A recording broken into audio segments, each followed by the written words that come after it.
That night the air was heavy and tense, as if the world itself was holding its breath. We huddled in our homes, sandals on our feet, staffs in our hands, the roasted lamb still warm over the fire, the smell of bitter herbs sharp in our noses. Blood glistened on our door frames, dark and sticky, a sign of life, of protection.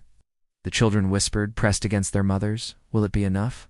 Fathers stood tall, hands tight around their staffs, eyes scanning the shadows. And then, at the stroke of midnight, the silence shattered. A cry rose in Egypt, first one, then many, high-piercing, echoing across the land. From Pharaoh's palace to the lowliest hut, the firstborn were struck down. Pharaoh's heir fell dead, the firstborn of the slave girl, even the cattle. The air filled with the sound of grief, a wail unlike any other, the land trembling with sorrow. But inside our houses, there was only silence and relief, for the Lord had passed over us when he saw the blood. At once messengers came running from the palace. Pharaoh says, "Up, leave my people, take your flocks, your herds, and go. Worship the Lord as you have asked." We looked at one another, disbelief and hope clashing in our hearts. Could it be true? After generations of suffering, after years of chains and whips, could freedom really come at last? There was no time to wait. We grabbed our belongings, wrapped the unleavened dough quickly in cloths, packed what we could carry, and loaded the donkeys and flocks. The Egyptians themselves pressed gifts into our hands, silver, gold, fine clothing, begging us to leave quickly. "Go," they shouted. "Go before the Lord destroys us as well." Imagine the scene, the night alive with motion. The torchlight flickering against the dust, the bleating of sheep, the creaking of carts, the murmur of thousands of people moving together in one great tide. Children were lifted onto shoulders, elders supported by strong arms. Neighbors called to one another, voices tense but urgent. "Hurry, the time has come." Step after step. We moved away from the land of our oppression, leaving behind the cries, the whips, the walls of slavery. The desert air was crisp, the stars above stretched endlessly, and yet fear pressed down on every heart. But Pharaoh's heart, even in grief, was not softened. When dawn broke and the realization hit him that the Israelites had fled, rage twisted his face. "What have we done?" he shouted. "We have lost their labor, and their insolence mocks us." His generals nodded grimly, their eyes cold. Pharaoh's command was sudden and fierce. "Harness the chariots. Assemble the army. Ride. Pursue them. Bring them back." The ground shook as chariots thundered, 600 of them, each with chosen men. Their horses snorting hooves, striking sparks from the stone. Dust rose behind them like a black cloud, and a roar of shouting filled the desert. We had no idea what awaited us. We traveled through the night, driven by fear, by hope, by the promise of God, and came at last to the edge of the Red Sea. Before us stretched water, endless and impossible. Mountains rose sharply on either side, hemming us in, trapping us, and then we saw them. The dust cloud of Pharaoh's army, the flash of bronze and steel, the roar of horses and men growing louder by the second. Panic spread like wildfire. Mothers clutched children, fathers grabbed staffs, the young men drew swords that were barely their own. We were trapped between the sea and an army of death. Voices rose in fear and anger. "Moses, you have brought us into the desert to die. Were there no graves in Egypt that you've brought us here to perish? We told you to leave us alone. Better to serve the Egyptians than to die in this wilderness." The cries were sharp, accusing, desperate. My heart pounded, my own breath quickened. I lifted my staff, gripping it tightly, my knuckles white. "Do not be afraid," I shouted.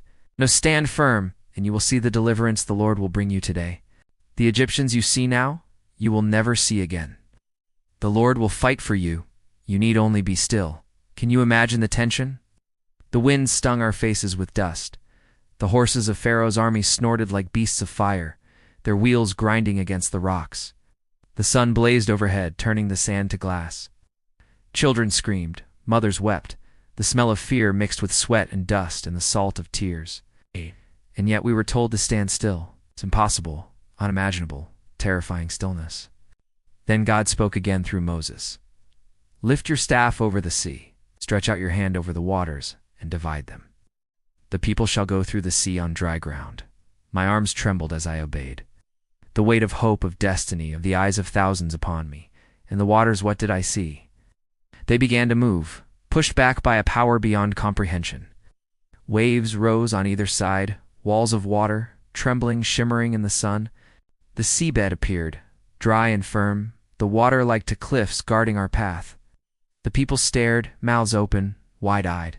Could it be true? Could we actually walk through the sea? The army behind us roared. Pharaoh's generals spurred their chariots, screaming orders. They were close now. The dust of their pursuit thickened the air. Behind us there was no escape, and before us the parted waters invited us in, trembling with energy. One by one, the people stepped onto the seabed. Horses, donkeys, men, women, children all, moving carefully, eyes wide with awe, hands raised in trembling worship or clutching the hands of loved ones. The water held a miracle, a wall of firelight and waves on either side, and Pharaoh. He would not give up. His pride would not allow defeat. He mounted his chariot, flanked by his strongest men. He thundered into the gap, the wheels striking sparks, the horses screaming, the army following him blindly. The walls of water quivered, as if the sea itself waited with bated breath. And then, with a sweep of my hand, a word from the Lord, the waters crashed down, returning with a roar, burying chariots, men, horses, everything under waves that no man could hold. Screams echoed, then silence. The sea, once parted, returned to its natural state. The ground was firm, dry, and our people stood trembling but alive on the far side. We watched, mouths open, hearts pounding, as the prideful army of Egypt was swallowed completely. Not one remained, not a single soldier, not a chariot, not a horse. The Lord had fought for us. The miracle was complete. And in that moment, the fear turned to joy, the panic to relief. The chains of generations fell away, leaving us stunned and breathless. Then the people lifted their voices.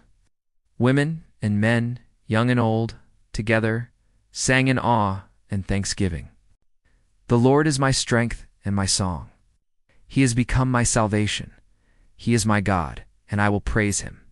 The Lord is mighty. The Lord is victorious. The sound rose, echoing over the waters, over the mountains, carried across the wilderness. For the first time, we were free, truly free. The power of God evident in every heartbeat, in every breath, in every tear that fell for joy rather than pain.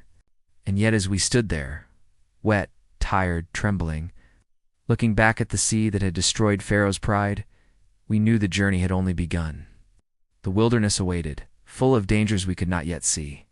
But in that moment, nothing could touch us. Nothing could shake the awe and the relief. The Lord had delivered his people. The impossible had been done, and the cry of freedom rose higher than any fear.